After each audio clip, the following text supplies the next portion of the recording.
Bonsoir à tous. Donc, on se retrouve de nouveau pour un exercice de combinatoire.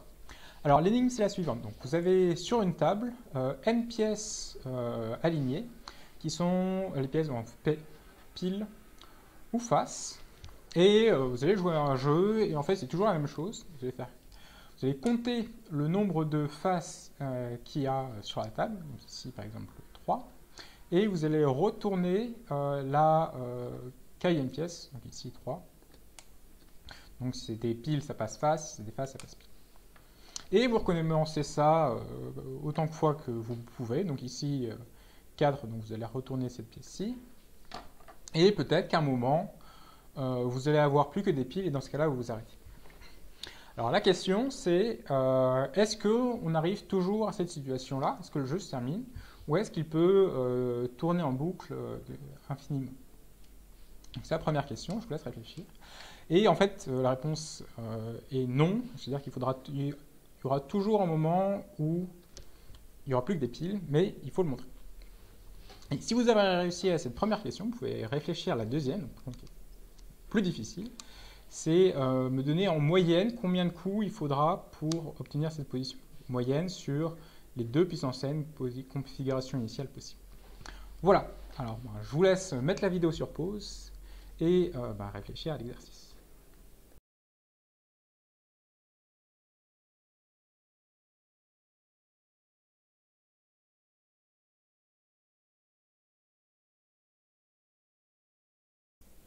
Alors félicitations si vous avez réussi l'exercice parce qu'il était vraiment pas facile. Et dans tous les cas, on va faire la correction. Alors on va raisonner par récurrence, c'est-à-dire qu'on va supposons qu'on a prouvé que dans le cas où il y avait seulement n-1 pièce, le jeu s'est terminé tout le temps. Et on va montrer le résultat dans le cas où on a n pièces. On va distinguer deux cas, le cas où la dernière pièce, la configuration initiale est pile, et le deuxième cas, la dernière pièce, la configuration initiale est face. Alors dans ce cas-ci, en fait, on peut regarder la remarque, c'est que la dernière pièce ne bougera jamais.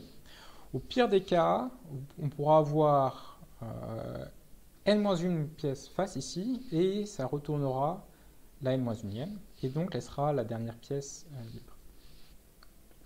Donc en fait ici c'est très facile puisqu'on ne touche jamais la dernière pièce, on est ramené à un cas où le jeu avec n-1 pièce et directement on peut citer notre hypothèse de récurrence, ce jeu va se terminer. Alors deuxième cas, on suppose qu'au début la dernière pièce est une face. Et même chose, alors on va l'oublier et commencer à regarder ce qui se passe pour les n-1 premières. Eh bien, il va falloir compter le nombre de faces ici, mais puisqu'on se souvient qu'il y a une dernière face k, il ne faudra pas retourner la kème, mais la k plus unie. Et alors, astuce, ici, on peut compter le nombre de faces, mais aussi on peut compter le nombre de piles. En fait, ça ne change rien. Par exemple, ici, on compte 3 piles, et il faut retourner la 3 plus 1, donc quatrième pièce. Mais on pourrait aussi compter le nombre de piles, et il faut retourner là, ici, donc n-2, ici en fait c'est celle-ci aussi. Et on s'aperçoit ici en fait que l'énigme est équivalente de ou compter les nombres de faces et de retourner la kème vers la gauche, ou compter le nombre de piles et retourner le nombre de piles en partant de la droite. Et dans le dernier cas, c'est de nouveau vraiment comme l'exercice de base, dans le cas n-1, et on va pouvoir appliquer notre théorème de récurrence. Alors, on utilise notre hypothèse de récurrence, mais par contre, on rappelle qu'on a inversé pile et face. Donc, c'est-à-dire qu'au bout d'un temps fini, pour les n-1e premières pièces, on va arriver à la situation où il n'y a plus que des faces. Très bien. Et bien, on peut continuer à jouer. Donc maintenant, on a n pièces face, donc il faut retourner la dernière.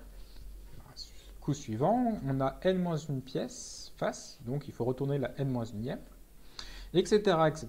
Et donc, en n coups, en fait, on se retrouve à n'avoir plus que des pièces piles. Voilà. Donc là, ça termine le deuxième cas, c'est-à-dire que si la dernière pièce au début est une face, on a un nombre fini de coups, on obtient bien la situation où il n'y a que des piles. Alors, deuxième partie de l'exercice, il s'agit de compter le nombre moyen de coups qu'il faut jusqu'à n'obtenir plus que des piles. Alors vous pouvez peut-être vouloir remettre la vidéo sur pause pour réfléchir à ces exercices maintenant qu'on sait faire la première partie. Et ben, sinon, voici donc, la correction. Eh bien, on regarde même chose au premier cas. Alors avec une chance sur deux, la dernière pièce sera pile. Et dans ce cas-là, on a vu que ben, pour obtenir que des piles, ben, en fait, ça va mettre le même temps que si on avait que n-1 pièce. Donc t n-1. Dans le deuxième cas, si on avait une face, donc ici pareil, on a une chance sur deux pour que la dernière pièce ait une face, il faudra avoir le même temps tn-1 pour que toutes les pièces précédentes soient faces. Donc je rappelle, c'est le même problème que précédemment, sauf qu'on avait inversé pile et face, et la gauche et la droite. Et à partir de là, ben, pour retourner plus que des piles, ça va demander n coups de plus. Donc à la fin, on a cette expression suivante, que le temps moyen pour n pièces, ça va être, avec une probabilité 1,5, le temps moyen pour n-1 pièce, et avec une probabilité 1,5, le temps moyen pour n-1 pièce plus 1. Voilà, et ben donc avec cette expression, ben en fait, ça se résout très bien. Donc on la réécrit et on simplifie, ça vous donne que t n, c'est juste t n-1 plus 1,5 fois n, donc c'est juste ce dernier terme qui reste.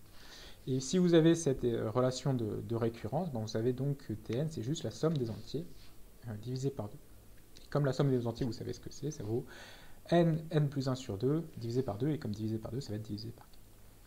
Voilà, donc j'espère que cet exercice vous a plu, et à très bientôt donc, pour d'autres problèmes de combinatoire et autres.